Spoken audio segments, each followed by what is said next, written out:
Welcome to the 12 p.m. bilingual newscast on Equinox Television. We begin as usual in French with Julien Beth Besay. Good afternoon, Julien. Bon après-midi à vous, Innocent Nazé. Mesdames et messieurs, bon après-midi à tous. Bienvenue aux 12h sur Equinox Télévision. Gestion des fonds Covid-19 au Cameroun. Human Rights Watch exige l'ouverture d'une enquête crédible. Dans un rapport récemment publié, l'ONG ou l'Organisation des droits de défense de l'homme invite les autorités camerounaises à apporter des détails des justificatifs détaillés depuis les premiers fonds perçus jusqu'à la perception des doses de vaccins. L'économie de cette sortie, c'est dans ce reportage que signe Gladys Idi. Les appels incessants à une meilleure surveillance des fonds Covid-19 au Cameroun ont été incités par les négociations menées auprès du FMI en vue d'obtenir un nouveau prêt. C'est une déclaration de Human Rights Watch dans son nouveau rapport. L'ONG de défense des droits de l'homme tense le gouvernement camerounais et doute de la crédibilité des enquêtes menées ou en cours sur la gestion des fonds Covid. Human Rights Watch suggère au FMI de saisir l'opportunité que représente un nouveau programme de prêt pour faire pression en faveur de réformes profondes de la gouvernance qui amélioreront ainsi la transparence et la responsabilité du Cameroun pendant et après cette pandémie. Au sujet des multiples enquêtes initiées sur la gestion des fonds Covid-19 et dont les résultats n'ont pas été rendus jusqu'ici, Human Rights Watch demande au Fonds monétaire international de maintenir la pression en exigeant au Cameroun de publier un rapport d'enquête de la Chambre des comptes sur les dépenses liées à la lutte contre le Covid-19, de prendre des mesures concrètes pour garantir l'indépendance des enquêtes judiciaires, d'engager un auditeur indépendant et de faire de la publication de son rapport à l'avenir un programme, de s'engager à prendre des mesures spécifiques de prévention de la corruption, notamment une gestion transparente et fondée sur des règles fermes du Fonds de solidarité pour la santé et améliorer l'accessibilité et la qualité de l'information sur les marchés publics au Cameroun. Human Rights Watch dénonce aussi les ingérences de part et d'autre dans la gestion des fonds Covid-19 et croit savoir que la campagne de vaccination en cours dévoilera dans les prochains jours un autre scandale financier. Par conséquent, l'ONG suggère au Fonds monétaire international de traiter le mal à la racine. Insécurité alimentaire dans le Mayo-Tanaga, les populations de Moskota redoutent le spectre d'une famine générale. Elles appellent les pouvoirs publics à freiner l'écoulement des récoltes vers les pays voisins. Amadou Daïrou et Jean-Paul Chougnad. À Moskota, à l'extrême nord Cameroun, le spectre de la famine hante les populations. Les champs que les agriculteurs ont produits n'arrivent pas à être récoltés parce qu'ils ont peur d'être tués. Et même les cultivateurs qui ont réussi le pari de récolter ont parfois vu leur stock de céréales vidé des greniers et emporté par les adeptes de la secte islamiste. Ils sont passés à Gabas dans le canton de Gaboua. Ils ont vidé les maisons, ils ont enlevé les tenues vestimentaires, les denrées alimentaires. Tout a été vidé, mais il n'y avait pas de pertes en humaines. Plus grave, les quantités disponibles sont chaque jour écoulées à prix d'or vers les villes voisines de Kousséri et des pays frontaliers, le Tchad et le Nigeria. Le peu que les populations produisent, ça ne peut pas satisfaire les besoins de tout l'arrondissement. Face à la demande de plus en plus forte, les prix du maïs et du mil flambent chaque jour sur les marchés. Le mil coûte énormément cher. Un sac qui coûtait au début de l'année 10 000, 12 000, maintenant il faut débourser 20 000 francs pour avoir un sac. Redoutant une famine à forte amplitude, pouvant engendrer une crise humanitaire, le préfet du Mayo-Tanaga est en guerre contre l'écoulement massif des provisions vers d'autres localités. C'est parce que vous avez le coût à l'exportation que vous craignez que cette famine-là puisse effectivement arriver. Abstenez-vous d'exporter vos récoltes, cela nous épargnera de la famine à laquelle vous faites allusion. En plus de la disette qui menace de s'abattre ici, des poches d'insécurité prospèrent ça et là. Agressions, vol à main armée, cambriolage et assaut de Boko Haram. Les populations ont perdu le sommeil. Nous ne savons plus à quel sens se vouer, nous ne savons même plus à qui faire confiance. Là, nous ne savons pas. On ne peut plus savoir qui est détenteur de l'arme ou pas, mais là nous souffrons parce qu'il y a des braquages à tout moment, de manière permanente. Nous ne savons pas par où ces armes-là sont entrées. Nous avons 50 villages dans l'arrondissement de Mayo-Muskota. Présentement, 42 villages sont dispersés dans la nature. Je peux dire parce qu'ils sont regroupés à Muskota et à Mozogo et qui se retrouvent présentement. Et bon nombre même là, ils sont déjà sortis pour d'autres arrondissements.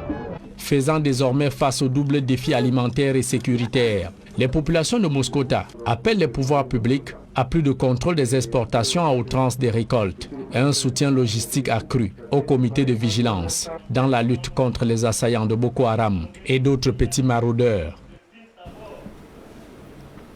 La sous-préfecture de Bikok, dans le département de la Meufou et à Kono, sans toiture depuis près de 6 ans.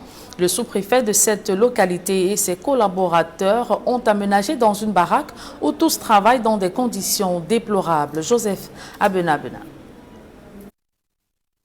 Voici la sous-préfecture de Bikok dans le département de la Meufou et à Kono, région du centre. Cela fait un peu plus de 6 ans que la tornade avait eu raison de sa toiture. Et ce marché public, abandonné depuis 9 ans, était justement consacré à la construction d'une sous-préfecture consacrant la permanence de l'État. Pourquoi? Parce que l'ancienne sous-préfecture, depuis que la toiture est partie, nous attendions à ce que la nouvelle sous-préfecture soit habitable. Mais malheureusement, le marché n'a pas été concrétisé. Les locaux actuellement qui abritent la sous-préfecture appartiennent vraiment à la mairie. Bien sûr que c'est l'État, mais ça nous rassure pas. Malheureusement, l'État ne suit pas normalement le marché public. Ce qui fait qu'actuellement, la sous-préfecture dont l'État a alloué à la mairie de Bikok n'est pas habitable. Et le marché est parti comme ça sans aucun suivi. Et même la résidence de M. le sous-préfet n'est reconnaissable que par la présence de ce véhicule administratif. Ces techniciens travaillent ici grâce aux efforts privés. La proximité de cette résidence avec l'hôtel de ville constitue plutôt une véritable humiliation. Depuis ce temps, les services de la sous-préfecture sont confinés dans ce petit bâtiment offert par la mairie en attendant que quelque chose soit fait pour ce marché public visiblement abandonné.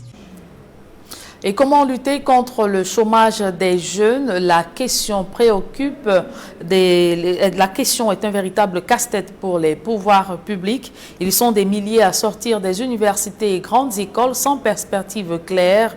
La piste de l'auto-emploi pourrait être finalement la bouée de sauvetage. Eko Kalobé, Donald Brice Kamgan.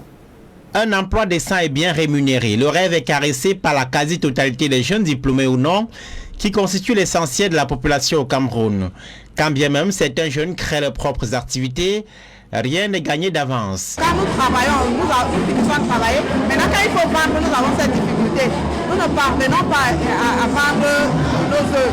En fait, ça nous bloque carrément. Comment vendre en ligne? Comment labelliser ses produits? Comment les empaqueter? Des questions pratiques auxquelles ce forum qui se tient dans le département de la Sanaga-Maritime apporte des réponses sur place. L'idée étant d'aider les jeunes à sortir du sous-emploi et du chômage, mais surtout renforcer leur autonomie. Les thèmes que nous avons développés ont pu montrer et enseigner à nos jeunes entrepreneurs comment ils doivent gérer leur structure. La rencontre a regroupé plusieurs centaines de jeunes artisans et chefs d'entreprise. L'occasion idoine pour nouer des contacts, sceller des partenariats et échanger sur les défis auxquels ils sont confrontés au quotidien.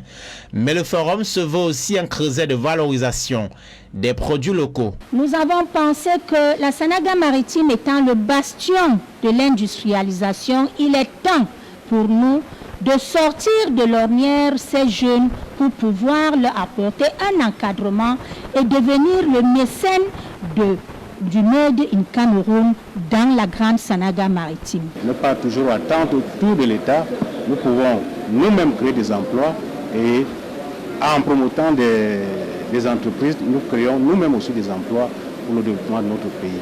Après cette rencontre, une plateforme de suivi des jeunes participants est annoncée, un suivi qui devrait permettre de mettre en œuvre les recommandations issues des travaux qui ont duré 4 jours à Edea. Et parmi ces étudiants sortis des grandes écoles, ceux de l'Université catholique s'abreuvent à la source de Diaili Amadou Amal. L'écrivaine et lauréate du prix Goncourt des lycéens 2020 a partagé son expérience professionnelle et les astuces pour devenir un bon entrepreneur. C'était à la faveur d'une conférence débat dont le thème portait sur comment réussir ses premiers pas d'entrepreneur. Marcelin Gansop pour plus de précisions. Nous sommes une cinquantaine de femmes. Qui mieux que Diaili Amadou Amal pour donner quelques prérequis à ceux qui veulent se lancer dans le tumultueux champ de l'entrepreneuriat. Dans tous ces modèles que j'ai vus, c'est Madame Adjali, parce qu'elle est une femme comme moi et elle rencontre beaucoup de difficultés. Moi-même actuellement, je suis à 26 ans et je vois pas un partenaire qui est là pour dire qu'on part de l'avant ou machin. Non, c'est un peu compliqué. J'ai vu son exemple, comment ça m'a encore boosté pour dire que non, qu'importe le milieu où tu te trouves, tu peux toujours t'en sortir. L'entrepreneur social, lauréate du prix Goncourt des lycéens 2020, n'a pas une solution miracle, mais détient quelques clés susceptibles d'ouvrir les portes à ceux qui savent oser. Ce que je peux partager avec eux, c'est mon expérience, tout simplement. Mon expérience dans le domaine de l'écriture, dans le domaine littéraire, mais également voilà, les encourager à s'engager pour des causes nobles. Nous créons des bibliothèques, nous sensibilisons, nous encourageons l'éducation de la jeune fille. Eh bien, je ne peux qu'encourager les jeunes des universités à s'engager également auprès de la société civile pour pouvoir justement faire en sorte que notre beau pays se développe. Réussir ses premiers pas d'entrepreneur. Tel est le thème de cette conférence organisée par l'Université catholique d'Afrique centrale en bonne intelligence avec le groupe Studeli. De la matière pour les étudiants qui désirent emprunter le chemin de l'entrepreneuriat et du leadership. Ce n'est certes pas une balade de santé, mais rien n'est impossible à qui sait s'y prendre. Avant, l'argent et le capital financier, c'était la chose la plus importante pour créer une entreprise. Aujourd'hui, il existe énormément de moyens pour pouvoir faire sans avoir forcément beaucoup de moyens. J'en suis un exemple. Et trouver des business models qui permettent de se développer au départ sans avoir besoin de beaucoup de moyens financiers. Et surtout, et ça c'est le message que j'adresse aussi à ces jeunes-là, de pouvoir s'associer, de faire ce qui a toujours été la force de l'Afrique, la solidarité. On est fort dans la solidarité sur beaucoup de plans, mais en entrepreneur, ça n'existe pas. Que signifie entreprendre et que faut-il pour le faire? Comment transformer une idée en projet de création d'entreprises rentables et viables? Comment rechercher les financements et quelles sont les erreurs à éviter pour être un entrepreneur à succès? Telles sont les principales préoccupations sur lesquelles les experts se sont attardés. Du grain à moudre pour les futurs entrepreneurs, dont certains sont parfois tentés par le découragement. Voilà qui met un terme à la première partie de ce journal. La seconde est en langue anglaise avec vous, Innocent Azé. Good day once again. Thank you, Julene. Good day once again to you and to our viewers. Good afternoon. Thanks for staying with us. We begin with the Center for Human Rights and Democracy in Africa, headed by Barrister Agbo Bala. The center that is hosting the Empowerment Center has graduated its first batch of trainees in fashion designing. They are all victims of the socio-political crisis rocking the two English-speaking regions, and they are now expected to exploit the skills acquired in order to better their standard of living. Derry Jotto reports. The Center for Human Rights and Democracy in Africa Charter Empowerment Center graduated its first batch. Most of them, or all of them, came in with no knowledge in dressmaking. And today, we are proud to say that we can conveniently make a dress that is ready for the job market. The graduates say for 18 months, they have been fashioned on how to carve their own space in the world of fashion and designing. It's not easy, but I'm going to promise the world that I will try my best not to sleep. And they are all victims of the Anglophone crisis. We went out distributing food and non-food items, but we realized that it was not sustainable. So we thought that there was need to look for something that was more sustainable to cater for the needs of this island. So we are giving them free training at CNCC. The Nigerian Consul General for the Northwest and Southwest regions, His Excellency Mohammed Bashi, on his part, encouraged these laureates to contribute in building the society, reminding them that there is a ready market in the field they have chosen. My message to the graduates is they should take this one as a very wonderful opportunity because they can be on their own. If you look at it nowadays, people produce materials, shoes,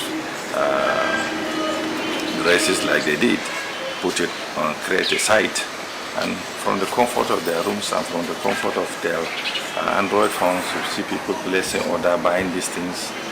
They don't need to necessarily even own a shop, but so long as they have where to produce these materials. They don't need to rent a showroom for that. From where they're going to produce this, they can put it online and we buy. I can order from Nigeria when eventually I finish my tour of duty. Chada Empowerment Center was created to give vocational training to internally displaced persons in the region.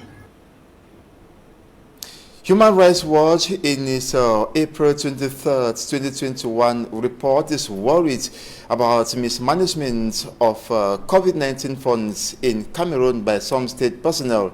It is urging the President of the Republic, Paul Biya, to take more safeguards measures, and it's coming at a time when the government of Cameroon has equally concentrated its effort in scrutinizing some of the measures in order to see that the COVID-19 funds are well managed by the state personnel in charge. Immaculate Fogwe tells us more about this. The management of COVID-19 funds in Cameroon is under scrutiny following several accusations of misappropriation of the funds. A latest report published by Human Rights Watch says between March 29th and April 2021, the Secretary General at the Presidency, Ferdinand Gongo, writing on behalf of President Paul Biya, sent a series of letters with directives related to COVID-19 funding. In the letter, he instructed the State Auditing Agency to expedite its audit of COVID-19 spending. On April 6th, Ferdinand Gongo sent a copy of the report on COVID-19 spending prepared by an investigative body within the Supreme Court to the Ministry of Defense, demanding for judicial inquiry. 3 days later, an undated letter from Ferdinand Gongo was sent to the Prime Minister asking for a detailed account of funds related to the pandemic, which amounts to 180 billion CFA francs. In another letter dated April 8th, Ferdinand Gongo announced the establishment of a new task force to oversee future COVID-19 spending. Since the start of the pandemic, the government has approved 2 emergency loans to the country totaling 208 billion CFA francs. However, the government is yet to publish any detailed information that will enable meaningful public knowledge on its spending. They equally remained silent regarding government's use of the Health Solidarity Fund, which is meant to serve as a reserve for public health emergencies such as COVID-19. Health Minister Manauda Malachi said he is not guilty of any allegation levied against him by some members of the opposition party. He says his hands are clean. The inflated prices of the COVID-19 supplies has equally been bashed by the public. A senior business and human rights researcher at Human Rights Watch, Sarah Sadu, says unless the audits and investigation are credible, the International Monetary Fund risks falling for check-the-box exercises.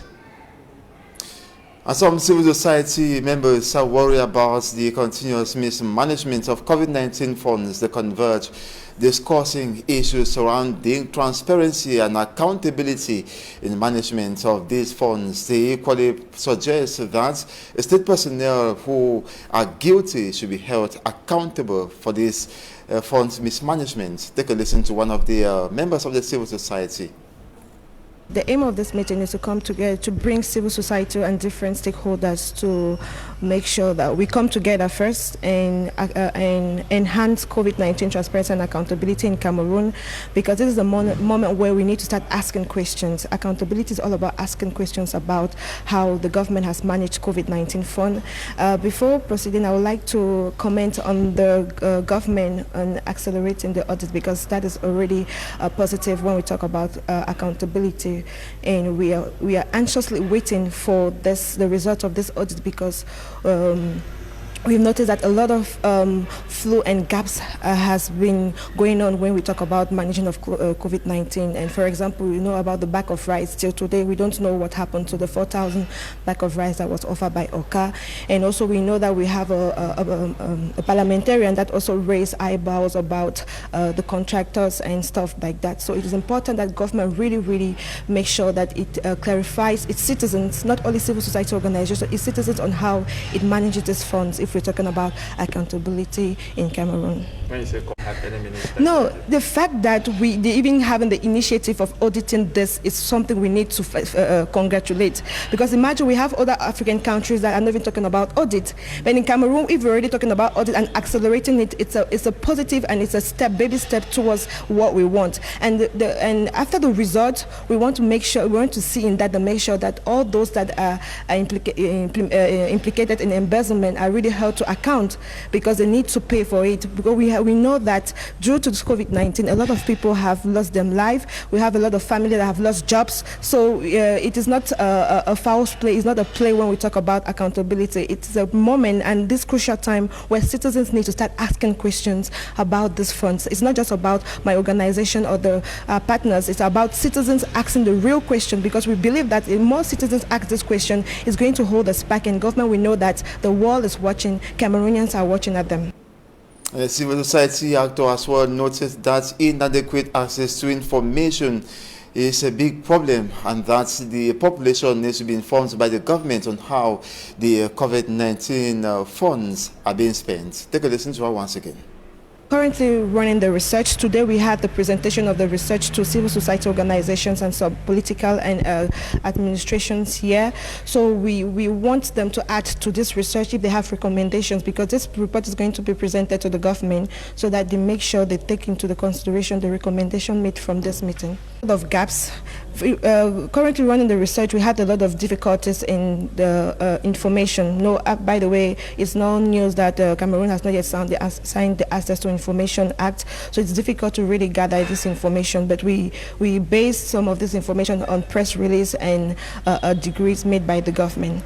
And I also want to inform my audience that we are going to create a digital portal where every citizen can go, click to this link and see how far what government has received from both individuals, international organizations, and corporations. We now take you to the Southwest region, where ex-students of government's bilingual high school, TICO, have been called upon to support their alma mater to better the learning and teaching process in this digital age. The call was made by Senator Lionel Fonderson on the campus of government's bilingual high school, TICO. Derry Jotto reports. In this digital age, Government Bilingual High School TICO in Fako Division is still lacking behind when it comes to information and communication technology, ICT. Imagine an institution like this one, when they want to print documents, when they want to photocopy documents, they have to move out of the institution. That is not proper. And that is not all. This institution, which to many is the academic branch of TICO subdivision, is begging to be remembered. Its structure and other facilities are not driving home any comfortable message. The objective is to renovate the multi-purpose hall, to set internet, to install internet in the multimedia center. Senator Lionel Fonderson was once a student here at Government Bilingual High School TICO. He says he is privileged to be part of a change that he has been expecting to see, and call on others to do same. We should stop asking what the country has done for us. We should see what we can do for the country. Most of us who are privileged to attend public institutions, what we generally call government schools, paid very little or no fees at all. It is time that we give back to some of those schools which help to bring us up. And Government Bilingual High School TICO Ex-Student Development Fund is launched under the theme, Giving Back to Alma Mater.